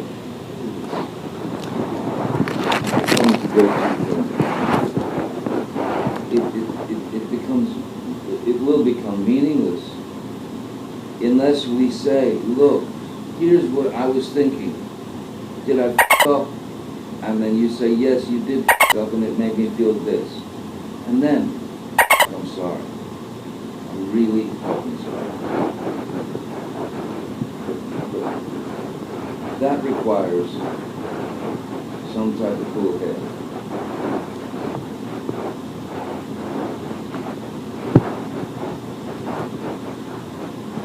Yes, and neither of us really have that, but at least I can calm down. At least I cool down. You don't have a cool head. You have it right now, but you can't be on Xanax all the time. You definitely need it today. You can't be on it all the time. You know what I mean? You're going to have that temper back. That makes you not as calm as you are right now. My meds taken. I will take. I'm not zero judgment. You need to pump the brakes on actually thinking that I'm judging just because I made a statement. I am not. There is zero judgment. I even added. You can't, but you don't take it all the time. So, but my point is, if you're calm right now, that's great and it's wonderful and you need to be, and I'm really glad you took the Xanax to help you calm down. But you can't be calm all the time. I mean, you can't be on Xanax all the time. That will help kind of keep you calm. Or maybe you are. I don't know. But it was not a judgment. That was not judgment. No. I own what I say. I say what I fucking. I don't need anyone, you or anyone, putting words in my goddamn mouth. I mean what I fucking say. Do you hear me? I mean what I say. I say what I mean. And you're not going to sit here and change it for me. I'm so sick and tired of you telling me all the time what I actually said and what I meant. I tell you what I mean. I had no judgment on that. That is your projection. That's you putting that shit on me. There is zero judgment there. I bring it up. It matters because it factors in, because it's relevant. I don't know, many of those things. Didn't you earlier go get a propanolol? Yes, I have Panadol right here. What does that change? It changes how you react to stimuli. It keeps you calmer. It's supposed to slow your heart rate down. It has absolutely no psychological. No, it does not. It has zero psychological effect whatsoever. It reacts physically to the mechanisms in your brain that control your heart. That's it. It does not make me less upset. Clearly, it does not make you less. It does not affect you psychologically. It is a fact. You should fucking know. It does not make you fucking calm, as you can clearly see. If you have to go and make a fucking speech, or if you have to do this or that makes you nervous, propanolol is what they give you. Propanolol is what they give you. No doubt. Okay? So that's what it's for. Thank you. I'm so glad we're talking about this. It is for stress. It does not affect you psychologically. I fucked up last night. I'm not going to defend myself. But I also can't blame me going to the finish line, and that's always where you drive it. You know? But you're saying you thought you were sure I was going to split. Always. I mean, that's just... Why would I split if I'm laying in the bed with because you? Because any watching fight, television? anytime I tell you that I'm unhappy with anything, and it's typically the same thing, anytime my voice a complaint, I'm not allowed to have a complaint. I'm not allowed to think anything wrong. I've told you this 1,000 times. 1,000 times I've said this to you, in calm and in fights. Baby, I don't feel like I'm allowed to just have a complaint, and you aren't allowing me the luxury of us just being normal human couples. Like, as soon as you get mad, you take off on a train. Remember, I even asked you, is it about Adderall? Are you doing too much? I know it makes one edgy. It makes one, like, temperamental. Could it be too much? Like, what is it? The alcohol doesn't seem like it unless it's like in Toronto where it just became that. But in general, it hasn't been a problem so much. So I don't know what changed. I mean, I'm sure it's something, because it's chemical, it's strong. It's one day you were different. It's the same. And it hasn't been back. It's the same changes that are happening in you. It's exactly the same. I wish. Huh? I really wish that was the case. That is the case. I have always allowed you to be a human. I've always been able to have a communication with you. The difference is you make it so we cannot even communicate at all if it's anything negative. You go, you take off on a train, you don't get off. You don't calm down. You don't come back around. You don't honor when you say, I just want a few minutes, or I want a little time, but I'll be back. You don't assuage the anxiety and the stress that gives me and makes things worse with me by saying, hey, we will. Remember, Kipper was like, you have to say, I will be back in this amount of time, more or less, and then actually honor it. You have to come back. So I said, oh my God, if he could do that, that would be great. And you never do it. You know, you don't ever honor that. You leave me with way more anxiety, stress, anger, and resentment. But in Australia, for a few months, you were so... So for you, it makes a difference. I wasn't being attacked. am that. I have not attacked you any different. I haven't changed. I have not attacked you any different. I never attacked you. I never attack you. Just because I have a complaint with something you did is not an attack, baby. It becomes verbally insulting. It becomes all kinds of shit. It becomes like at the very beginning. Yeah. See, that's the problem. If you see any criticism as a verbal assault, of course we have this problem. We're going to have it next time you do. God forbid I have a problem with something you do. We're going to be in this situation. Are you ready for it? Say it nice. What if I'm hurt? Am I not allowed to be hurt and be human? That's the thing. You're not allowing me to be human then. You take my humanity from me. You're telling me I'm not allowed to feel things and I'm not allowed to react because to protect you. Last night happened because I was at Isaac's for too long. Next door. It happened because we could not communicate. For what? For what? What did we gain from this fight? From me just, the horrible act of me being over at Isaac's for just too long. I did not cause this because you were at Isaac's. You lie to yourself. Go ahead. You're just lying to yourself. Then why were you upset last night? This did not happen because of Isaacs. This happened because we're fighting. This is not about Isaacs. We actually haven't really even talked about that. We spent 2 seconds on it because it's not about that. It's bigger than that. The point is, I voiced a complaint. It could be anything. It could say, baby, you did something to hurt me. Which you did, and you admitted. Why didn't you say that? You admitted that you would feel that way too, and you said sorry for it.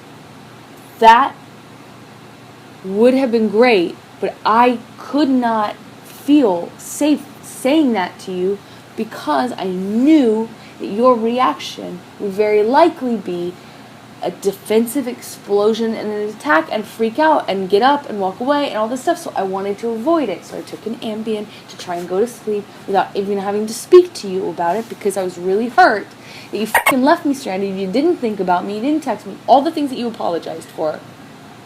You already apologized for it. Can you do me one small favor and not take it back? Back. Thank you. Stop defending it, please. You already apologized for it. It meant a lot to me. Do me one favor today. Don't take that back. Is security started intervening at this point? I'm not sitting here fighting with you about the fight that we had last night. You got physically violent with me. I texted Travis. I said, come up here. Because I know. I didn't want anything to happen. I mean, yeah. Come to what? Save me? No, go ahead. Continue. You Travis to the rescue. No, that was the last one. You can go. You can go. Okay.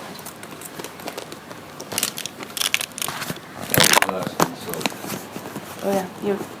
You called me a liar and yet.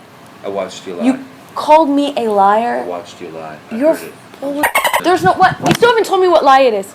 But yet every single time, you do this every single time. I'm not talking to nobody. That you go jerk him off. I don't care. I really could care less. It's you every single time. You latch onto some sort of thing. When I already told you, I don't know what you're talking about. You don't even know what you're talking about. You still haven't even told me what it is. But run with it. Run with it. What it is. No, you haven't. I said to Travis. I said to you. Hey, tell Travis what just happened. You told me to do it. You told me to. You said, go do that. I said, no, tell him what just happened. And I lied. And that you punched me in the thing, and you figured in the it face. out. And you said, no, I didn't. What the are you talking about? And I watched you lie. And then I didn't punch you, and by then the way. I'm sorry that I didn't hit you across the face in a proper slap, but I was hitting you. It was not punching you. Babe, you're not punched.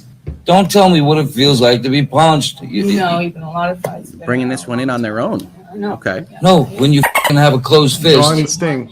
I suppose. I'm sorry I hit you like this. Sting's already been stung, though. I did not punch you. Yeah, this I was did not deck you.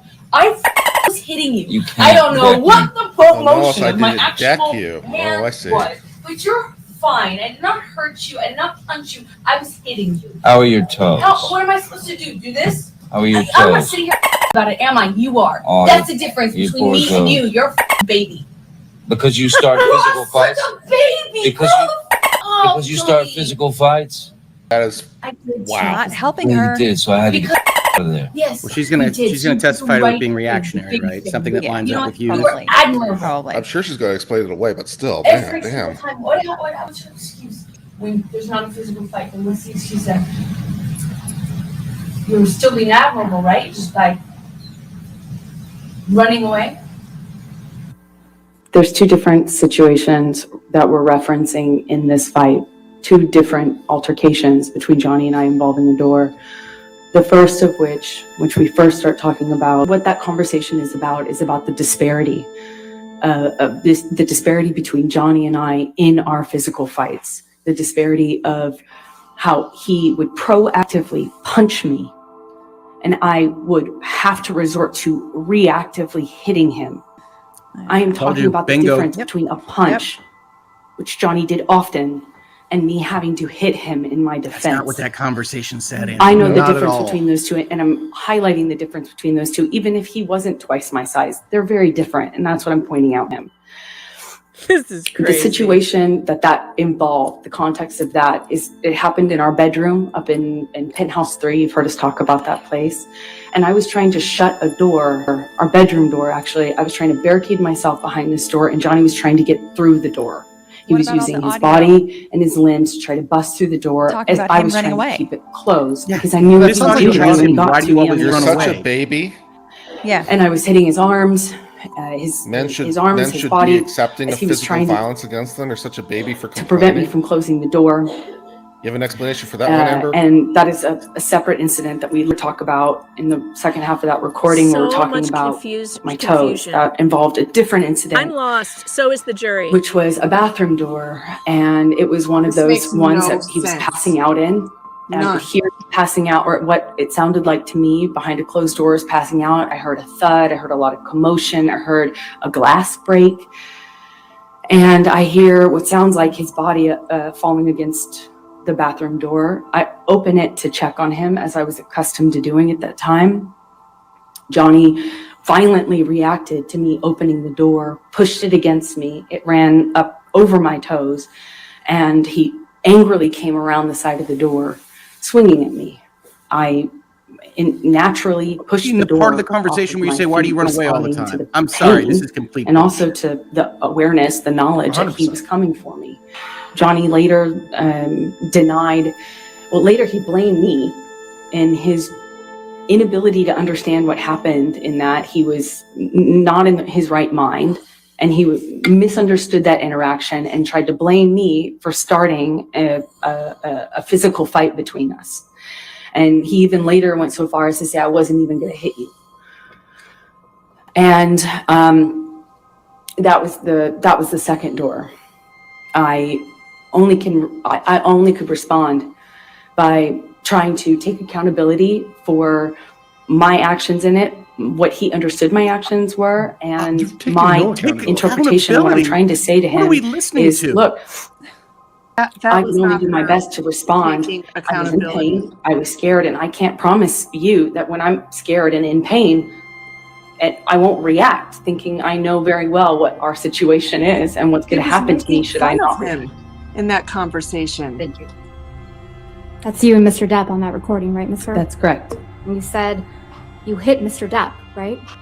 Yeah, I had to hit his body to get him out of the door. My question was, you said on that recording that you hit Mr. Depp, right? Yes, I did. Control the witness. Accused him of being a baby for not wanting to be in a physical fight with you, right? Incorrect. I accused him of being a baby for complaining about me hitting him when he was trying to get through the door. I was trying to barricade. Can we please pull up Plaintiff's Exhibit 368? What? Wasn't a better answer. Again, Your Knacker Honor, with the bathroom audio. just Mr. Depp and Ms. Heard. I'm going to move for the entire. Open the bathroom door when you were knocking on it. After a few times I opened. Good call. And you just kept going. You just kept going. You tried to close the door 3 times.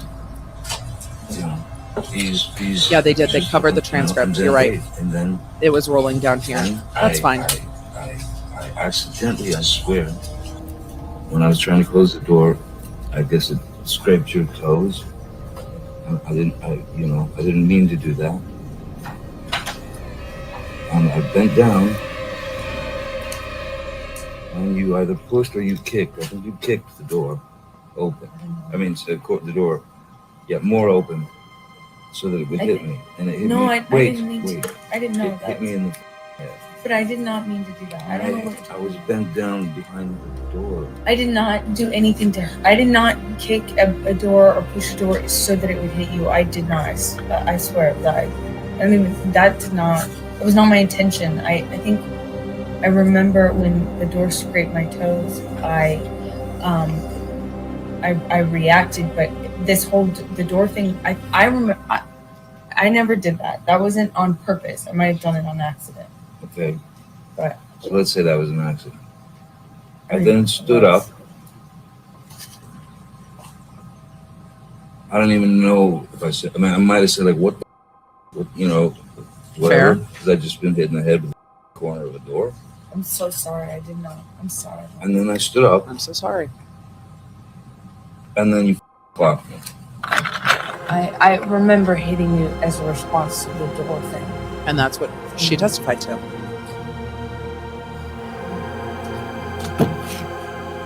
And I'm really sorry about hitting you with the door or hitting your head. I did not mean to, nor. You didn't mean to hit me in the head with the door, but you meant to punch me in the jaw. I meant to hit you, and I did not do this thing with the door. I do not remember. I did mean to hit you. So that you didn't mean. The door? No, God, no, I didn't. But punching me in the jaw. I didn't. Okay, I'm sorry. Yes, the door, no. To hit you, but it was in response. I just reacted in response to my foot. I just reacted, and I'm sorry. It's below me. Your foot? That was why you punched me. Yeah. But I'm sorry. I'm sorry if I. That's somewhat consistent with what And she that's said you too. and Mr. Depp on that recording, right? That's correct. And Mr. Depp was hiding from you in the bathroom. Isn't that right, Ms. Heard? Incorrect. So you told him in that excerpt that you hit him with the door but did not intend to hit him, correct? Did you say that? I said whatever I said in that recording. I don't. I said whatever I said. For me to remember everything. And that's a recording marked as exhibit Q. Q. Would you continue to listen to exhibit Q? Are these from the same day? I reacted. This is going to be a long bit of cross right now. And then you kicked the bathroom door into his head, didn't you? No, I didn't. And then you punched him in the defended jaw. myself in that audio. You can hear it for yourself. Right. And then you punched him. Amber. I also did not do that. I tried to make that clear on the audio tape too, So- in futility. You've heard this audio before, haven't you, Ms. Heard? Yeah, we've already had this trial before.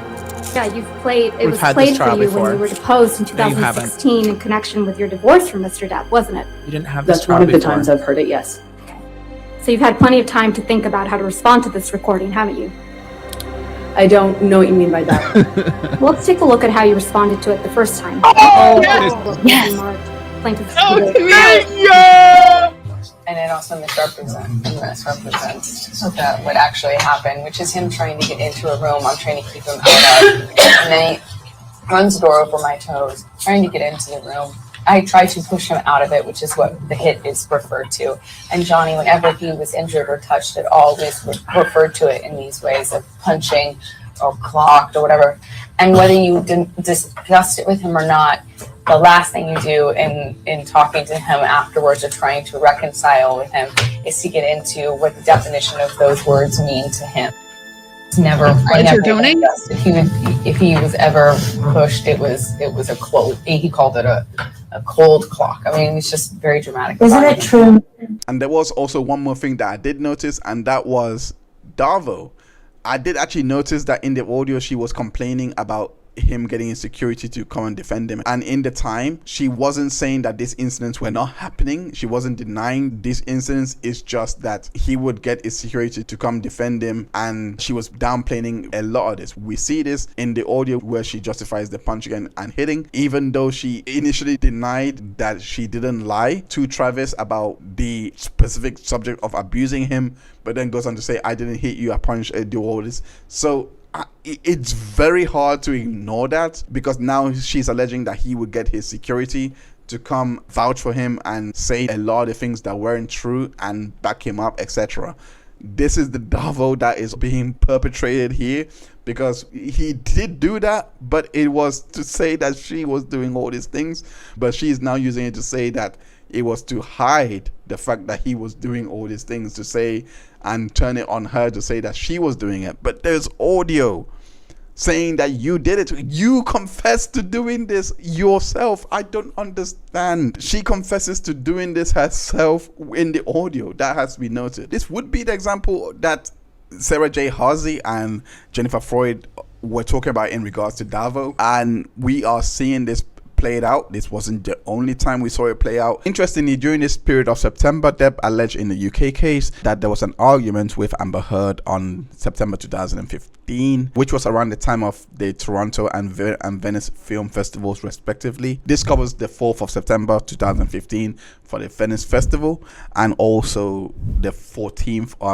to the 17th of September for the Toronto Film Festival. This is very interesting because Amber Heard did not allege any type of incidents for Toronto. It was also very interesting that Johnny alleged that she flew into a fit of rage, saying that he was a horrible person and not supporting her art because of him deciding to listen to his agent and not go to the festival where his agent had said that it would upstage Eddie Redmayne, as he claimed in his UK witness statement number 2. Not only is this paralleling Australia and the assertion in regards to the credit cards, the wills, when he had suggested the post-op for that particular incident, it also led to further investigation on that particular day, where an article that was written on the 14th of September documents something that seems to corroborate what Depp is now outlining. So it was likely that during this time Depp had actually gone on to see Amber and deliver the bad news, to which Amber reacts violently and doesn't want to come downstairs or do anything with him, as Lainey states, because Lainey is the one that's actually stating here that numerous times that Depp had gone up and down on the elevator with Amber not following him. So this likely suggests that she believes it's because of the guest that he was with that she doesn't want to take part because they were all older, etc. But according in the same article, she was upset and crying. Unsurprisingly, this corroborates everything that Depp was saying in this witness statement, because Lainey also goes on to state that Warner Brothers were not really happy, and it was a rumor going around within that time as well that they were not happy. Just like he said in the witness statement, the next day, on the 15th of September 2015, Lainey notes again of Amber Heard giving a stern telling to Paige Heard, who is her mother. What's that? I'm her mom. Who? Oh. Never make eye contact. It was also this same day, now twice, recorded in the witness statement, that she had heard abuse at him, called him a fat old man after they had gone back from the premiere. Remember, Depp had refused to do what the agents have said, just like he refused to do what Christie had suggested to him in regards to the post-nup, and like basically take it back and basically go at the lawyers. The same thing here. He refused the agents and goes to the premiere anyway. She wasn't happy with this regardless, and goes off at him, allegedly, according to his account here. You're right. I don't want the monster. I need my man. I need to talk to you. Please, Johnny. Don't force me to be something else to you. This is taking me for granted, and I can never stop before this turns into something far darker. Whoa. Describing yourself in that text message, right? The exact opposite. I'm trying to interrupt him starting a new cycle where he starts using again. He's not responding to you, Ms. Heard. Yeah, that's why I'm trying to desperately stop him. That's Please not what answer the that phone and says. say, doesn't this mean anything to you? 1st of October 2015 notes that Amber and Johnny had attended their second counselor's session.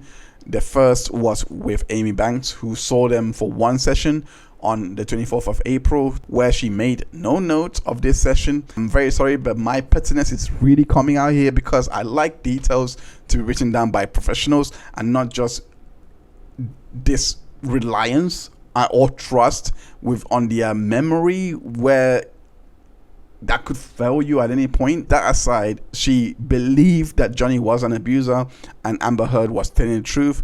For the full disclosure, she had a private session with Amber on the 22nd of April 2015 and on the 6th of May 2015, and with Depp individually on the 27th of April 2015. Unsure why this private sessions would be needed if it was just a relational consult and not therapy. There is no background to reach the conclusions that she did. On top of that, she saw Amber twice and saw Depp just once. The idea of equality does actually bring up here whether there could be potential bias in her assessment, just based on the frequency that she saw both individuals. But I'm digressing. All this is never here or there. Let's just move on to the next piece of evidence that's available. For context, in case I didn't establish before, this couple sessions was done by none other than Dr. Laurel Anderson, who was the couples therapist. She was the one that was detailing a lot of what she felt was engaged in what I saw as mutual abuse. 21st of October 2015, couple session with Amber Heard and Depp with Laurel Anderson. On the 22nd, he alleges a third incident in which this time he documents it in text form to Paige Heard, Amber Heard's mother, saying that she had lost it once again, and he was apologizing numerous times to her. And he also alleges that he had to go and hide in the bathroom.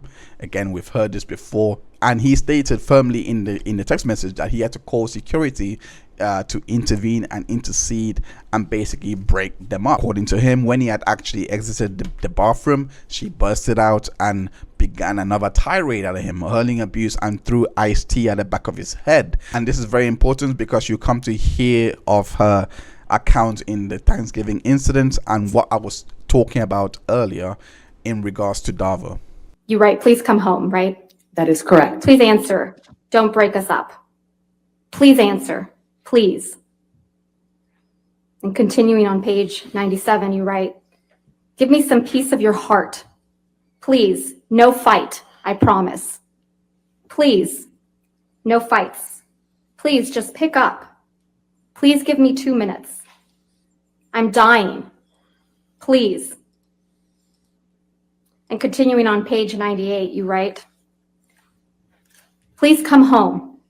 Please come home, Baba. I am so sorry. That was another time I'm trying to stop another twist off. You don't mention that, do you? This is what would happen when Mr. Depp would try to take some space from you, right? No, this is what would happen when Johnny had moved into the next phase of the cycle, decided to use, and our lives were getting a lot worse at that point. Ms. Heard, I'm talking about your actions. On the 26th of November, the same day, 2015, Erin Borum notes that she actually did attend Thanksgiving after receiving an invite the night before. And note, both Amber and Depp are calm and coherent. Now, what could have likely have happened during this?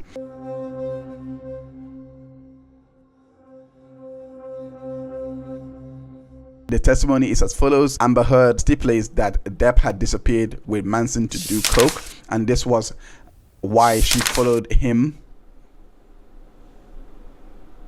An argument took place downstairs, and also she did not forget to take her wine with her. He picked up the decanter and hurled it at her face, but it missed.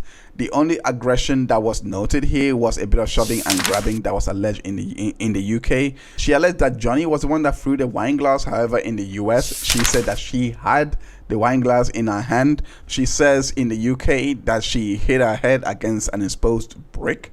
For the UK, she did go back downstairs to finish out the evening, but in the US, she did not say this. Depp, on the other hand, did not provide a response to this in the US. However, he denied in the UK, saying that he had never abused Amber Heard. Raquel Pennington, on the other hand, claims that she saw the wine spill, and perhaps this is why this exhibit was presented in and added to the US exhibit. I actually don't know which this would fall under. Now, this case off the bat is very confusing for the details being alleged, because there is just inconsistency from what was alleged back in the UK case and what was being alleged in the US case. I can only infer and just reasonably conclude that in the UK case that it was a mess, because when it was noted to her that she came downstairs and no one even saw injuries on her based on what she was alleging, she actually split the incident to two parts and said that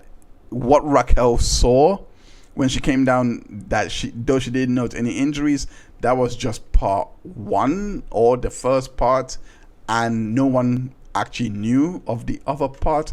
And it's just confusing to this point because it puts Raquel's testimony into jeopardy. What did she see then? Because if it's not, so the throwing of the bottle happened in the part one, but in the part two, he was beating you. What is the catalyst for part two, and what is the catalyst of you being beaten up if it's not all in one incident? It's very confusing. Raquel's account in the VA trial is even more puzzling because she is the only one that actually does say on her own volition that she went up to see the bottle and it was broken in the broken bottles everywhere. She alleged this. But in a US trial, again, it was brought to her attention whether this was the case, and she actually says that she can't even remember whether the bottle was broken. It doesn't help that there is no pictures of this particular incident at all when she already has the habit of documenting what has actually happened. In terms of Australia, she already documented that. So one would infer if it happens again, whatever incident would happen again, you would document it. But it's very sporadic, it's very random. The diary entry was the last documentation that she actually done. Anyway, moving on, there was no documentation for this particular incident. It was just a he said, she said.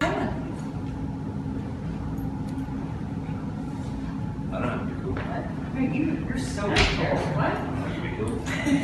You're not opposite world. You're not cool. You can't be here to the throne. All of me.